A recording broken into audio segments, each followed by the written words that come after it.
Lula deve anunciar ministro da Defesa e comandantes das Forças Armadas na próxima semana. PEC da transição atinge o número necessário de assinaturas e começa a tramitar no Senado. PT vai à justiça contra homem que pediu presença de atiradores na posse do novo presidente. Copa do Mundo, Holanda e Senegal garantem vaga na próxima fase do torneio. Você acompanha agora no RB Notícias.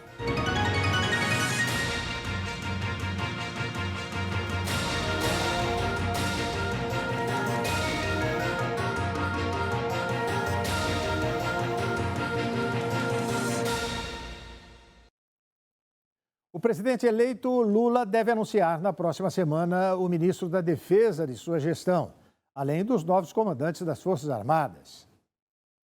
O presidente eleito Luiz Inácio Lula da Silva disse a aliados que desistiu de formar agora um grupo para tocar a transição na área da defesa e que o processo será liderado pelo futuro ministro da pasta e os comandantes das 3 forças que devem ser anunciados na próxima semana.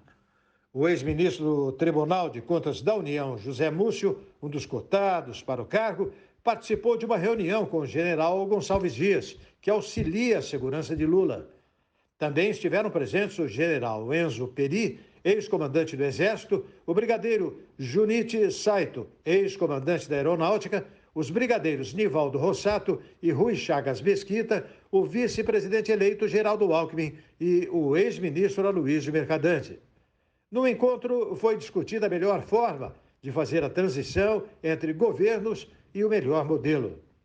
O futuro mandatário prefere um civil na pasta, a exemplo do que ocorreu em seus 2 primeiros mandatos.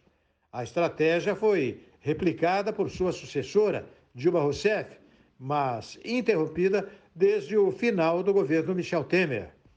Aliados de Lula consideram que o ex-ministro do TCU pode ser uma solução para pacificar as Forças Armadas pela alta capacidade de articulação. Mesmo sendo amigo do petista, Múcio também manteve bom relacionamento com o presidente Jair Bolsonaro. Na manhã desta terça-feira, os aliados do presidente eleito Luiz Inácio Lula da Silva reuniram 29 assinaturas para dar início à análise da proposta de emenda à Constituição da Transição, que viabiliza o pagamento de R$ 600 de Bolsa Auxílio a partir de janeiro. A equipe de Lula propôs tirar todo o gasto com Bolsa Família da regra do teto para pagar o benefício mensal de R$ 600. Os aliados do petista no Senado defendem a votação da PEC pela Comissão de Constituição e Justiça ainda nesta semana. O governo eleito quer que as regras previstas no texto sejam incluídas no orçamento de 2023. Se não houver atrasos, deve ser votada até o dia 16 de dezembro. São necessárias as assinaturas de pelo menos 1/3 da composição da Casa, ou seja, de 27 dos 81 senadores, para uma PEC começar a tramitar no Senado. A análise da proposta começará pela Comissão de Constituição e Justiça do Senado. Depois passa pelo plenário principal da Casa e, para ser aprovada, terá que receber o apoio de pelo menos 49 senadores em 2 turnos de votação. Por fim, segue para a Câmara. Só depois de concluída a análise pelas 2 casas do Congresso Nacional, o texto vai para promulgação e entra em vigor.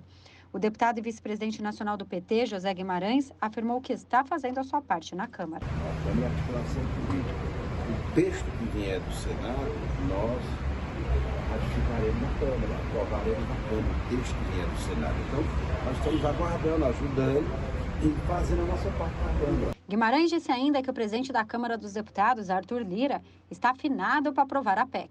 Arthur Lira está afinado para aprovar a PEC. Ainda sobre a proposta de emenda à Constituição, a PEC, quem tem mais detalhes é o nosso comentarista Ney Gonçalves Dias. Evidentemente que a sua aprovação precisa de 41 senadores do Senado e precisa de 308 deputados na Câmara Federal. No plano político, as coisas começam a se aprainar. O PT e o PSB, para evitar aquele efeito Cunha do passado, podem apoiar expressamente Arthur Lira para sua reeleição na Câmara, ou podem fazer um acerto intramuros de que o governo não vai apoiar outro candidato, portanto deixando livre o caminho para a reeleição de Lula. No Senado, o terreno já está aplainado. O governo do presidente Lula apoia a recondução do senador mineiro Rodrigo Pacheco à reeleição daquela casa. Na discussão do que está na mesa, você tem dois aspectos que continuam. O presidente Lula quer 198 milhões. Uma grande parcela de senadores admite 150. E uns poucos querem um pouco menos. Isso no valor. Aí nós temos o tempo. A PEC no início queria prazo indeterminado, ou seja, nos próximos anos. Depois negociou na pré-apresentação da PEC que aceitaria 4 anos. Alguns senadores insistem em 2 e outros em 1. O governo alega, e nesse ponto tem razão, de que o país não pode parar todo ano e ficar 2, 3 meses discutindo no Senado e na Câmara a continuação do Bolsa Família. Então a impressão que se tem é que a coisa poderia ficar assim mais ou menos em 2 anos, o que já daria uma certa acomodação. A verdade é que nos próximos dias e nas próximas horas nós teremos uma definição do Senado. O presidente Jair Bolsonaro completou um mês sem fazer suas tradicionais motociatas. O último evento aconteceu em 29 de outubro. O presidente Jair Bolsonaro completa um mês sem realizar motociatas, os eventos que marcaram seu mandato antes da derrota para Lula nas eleições deste ano. O mandatário tem se isolado no Palácio do Alvorada e se mantém recluso desde o resultado do segundo turno na disputa presidencial, que aconteceu no dia 30 de outubro. A última vez em que Bolsonaro esteve em uma manifestação e andou de moto com simpatizantes foi no dia 29 de outubro, no sábado, em Belo Horizonte, na véspera da votação. As motociatas viraram uma marca ao longo da gestão.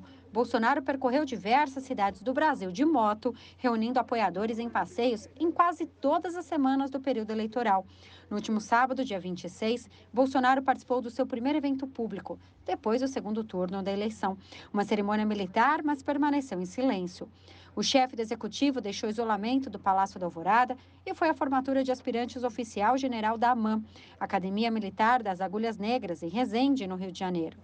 Bolsonaro tem recebido ministros e aliados mais próximos no Alvorada. O seu ex-ministro da Defesa e candidato a vice na chapa, Braga Neto, tem sido presença constante no Palácio.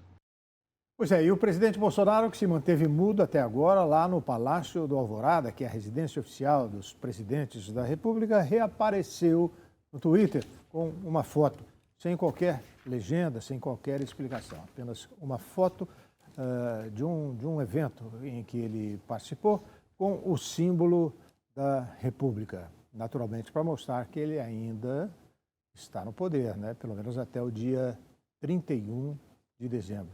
31, não é? 31 de dezembro. Porque 1º de janeiro, então, nós teremos um novo presidente. Uma nota triste. Morreu aos 78 anos o ex-ministro do Superior Tribunal de Justiça, Gilson Dipp. O ministro aposentado do Superior Tribunal de Justiça, Gilson Dipp, morreu aos 78 anos, informou a Corte por meio de nota. Dipp atuou como ministro do STJ de junho de 1998 a setembro de 2014. Durante os 16 anos que trabalhou na Corte, Dipp ocupou os cargos de presidente da 5ª Turma, de vice-presidente do Tribunal e do Conselho da Justiça Federal. Também foi membro do Tribunal Superior Eleitoral entre 2011 e 2013. O ministro, que era casado e deixou 3 filhos, tomou posse no STJ em 29 de junho de 1998 e se aposentou em 25 de setembro de 2014. Nascido em 1º de outubro de 1944, em Passo Fundo, no Rio Grande do Sul, ele formou-se em Ciências Jurídicas e Sociais pela Universidade Federal do mesmo estado em 1968. A seguir, homem que pediu presença de atiradores em Brasília contra Lula é acionado na justiça pelo PT. E o ministro Luiz Roberto Barroso defende equilíbrio nas contas públicas. O RB Notícias da Rede Brasil volta daqui a pouquinho.